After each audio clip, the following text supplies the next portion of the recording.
Well, good morning, everyone. My name is Kevin Lee, and I am with Dr. Bronner's, and this is my third San Diego Zero Waste Symposium. So I find this symposium so informative every year, and I enjoy being in the space with local experts who know so much about waste in the San Diego area. So really honored to be here today and to present to you on what Dr. Bronner's is doing. And before I dive deep into the updates towards our journey towards zero waste, I would give a quick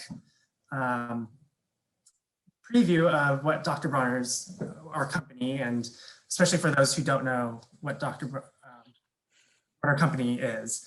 So we are a local business here in Vista in San Diego County with about 350 employees.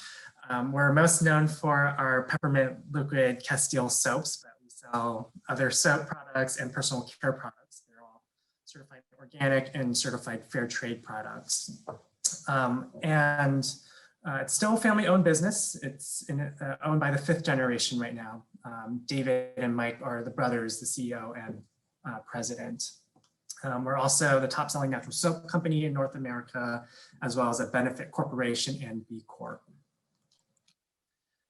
If you've seen our products, then you may have seen the phrase all one on our labels. And that means a lot of things to many people, even within our company. But I would say there are kind of 6 core cosmic principles that guide us towards this all one vision of connectivity and all one love. And those cosmic principles include working hard and growing as individuals, doing right by customers by selling quality and safe products, treating employees like family. And we've really stepped up in this past year during COVID by providing additional benefits.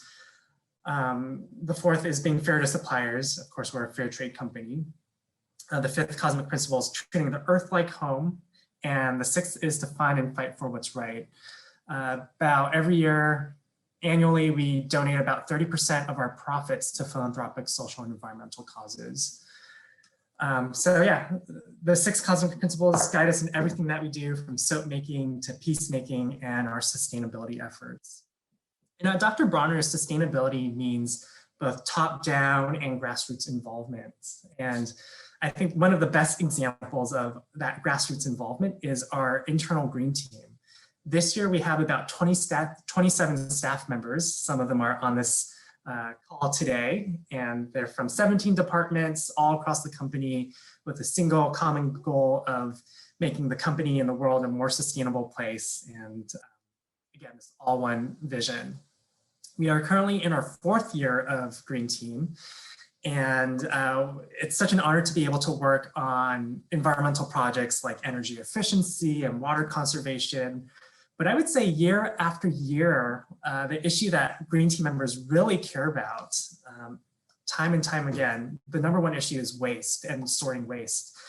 I often like to say that thinking about waste is sort of the gateway drug to caring about other environmental issues. And that's certainly the case with our internal Green Team. And one of the projects I really love, like to talk about, is our centralized bin systems that we started in our 1st year of Green Team. And I love this picture because it exemplifies the kind of efforts that we have at Dr. Bronner's, that grassroots efforts that I was talking about. The Green Team designed centralized bin systems and planned out an all-employee volunteer day one year, where everyone across the company learned about waste sorting efforts, and it was a day of learning and team building. And previously, before this, all the desks had their individual bins, and we know that is not conducive to good sorting. So Green Team took all of these bins from all the desks, repurposed them into, you can see that in the bins, they're like blue colors and they're black bins. So they were all repurposed, and we used old sticker labels. We repurposed those to design these bins. And now we have centralized bin systems, and the sorting is much better on site. I also love this picture because it shows that while it was a big leap forward, there are still improvements, right? You look at this bin system and you'll notice that there are plastic linings in these bins, and we know that that's not the ideal setup. We know that perfect waste sorting includes removing these plastic liners, but we know it's a facility challenge. And so that is something that we're trying to work on moving forward. And this year we're trying to have conversations with our facilities team, but it's a challenging one. But again, I think this picture exemplifies that, like, there's always an iterative process to improvements. And with our waste sorting efforts, we were able to engage a lot of employees and generate new ideas about reducing waste on site. And that led to other brainstorming on other environmental issues. So really cool project. And again, we're in our 4th year and waste sorting has never been more important. Another way we engage employees is through our annual dumpster dive. And I think many of you might already know what a dumpster dive is, but for those of you who don't know, it's when we literally take one entire day, volunteers from all across the company, literally dive into our landfill dumpsters and our recycling dumpsters, and we take a look at how well we're sorting. Are we recycling things properly? Are we diverting things from landfill? And I would say it's an eye-opening experience for a lot of employees who participate in our dumpster dive. They really see what kind of waste we generate, what employees generate. A lot of people walk away from this day with new ideas on how we can reduce waste. But the dumpster dive is another way for us to collect data. And we've been collecting this data since 2014. I forgot to mention that we do have a zero waste goal internally, and that for us is kind of what Gary alluded to, which is making sure that we have close to or below greater than 90% diversion, or in other words, 10% of waste to landfill. And so I want to divert your attention to the pink bars, which is our percentage of waste going to landfill. And as you can see, from 2014 to 2018, we improved drastically from 24% going to landfill to 10.5%. We were so close to that 10% threshold. And we had high hopes for 2019. And then in 2019, as you can see, it jumped up to 15%. And again, I think this chart shows that the journey to zero waste is not a straight path. There are winding paths. And it's an iterative process. And it was a really big bummer for a lot of folks who, again, there are a lot of employees at our company who care a lot about getting to zero waste. It's exciting to see all that energy, but in 2019, we did go up to 15%, which begs the question, why are we still above 10% to landfill, and why did we go up to 15%? And I would say one of the first big reasons that we are still above 10% and why we jumped was that we weren't sorting our bottles properly on site. As you can see, we have a separate PET stream. And as you can see in the left side picture, we were mixing different plastics. Like there were some HDPE bottles going into our PET bottle bins. And then we also had some dirty bottles. There were thin layers of soap at the bottom, and all of that combined with China's national sword policy, which I know is a huge theme of last year's San Diego Zero Waste Symposium, that really hit Dr. Bronner's. It trickled all the way down to local San Diego business. And so in the past year, we've really had to be more focused on sorting better, and Green Team invented a little contraption to help get rid of that soap at the bottom of our bottles a bit better. I would say another big reason why we have been over 10% to landfill and really increased our percentage to 15% in 2019 was that we brought new processes on site. So specifically in 2019, we had a new wastewater treatment system, which then created a whole new waste stream of diatomaceous earth. It's a natural filter to filter out wastewater.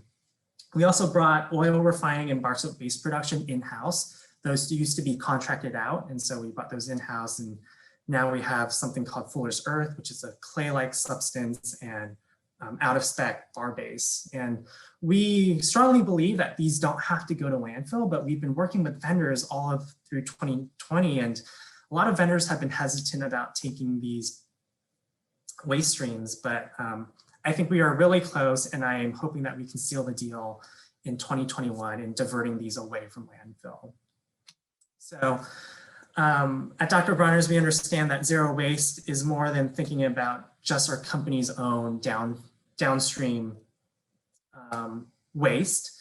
It means thinking about upstream products as well. And, you know, we're a company that sells products in packaging and some single-use packaging, and but we want to take action on packaging and on single-use plastic. So we kind of have 3 concentric circles of action. The first is here at the bottom, company level action. So we'll continue to measure and report and analyze opportunities and plug into opportunities that as a company we can plug into. So, you know, we adopt a lot of PCR in our packaging, but there's still a margin that we can, where we can improve on. We also understand that we need to collaborate with other companies and organizations. So we've plugged into industry groups like OSC2 Packaging Collaborative. OSC2 is a group of natural products companies. And so we've entered conversations with them on creating better packaging for many of our products. And then we also understand that there are barriers at the infrastructure level, and that is a theme year to year here at the San Diego Zero Waste Symposium.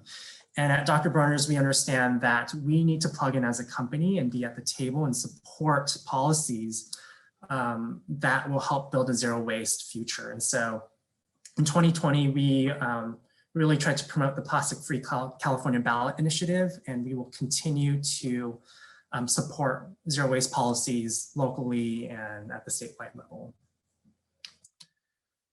So all that to say that Dr. Bronner's has been in it to get to a zero waste future, and we will continue to be in it.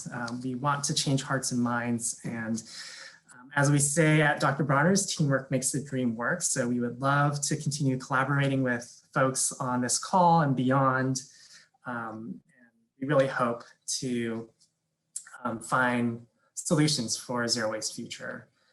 So if you have any questions, please reach out to me at kevin@drbronner.com. I outlined some of our challenges at Dr. Bronner, so would love to be able to brainstorm with some of you folks on this call today. So thank you for the opportunity to speak.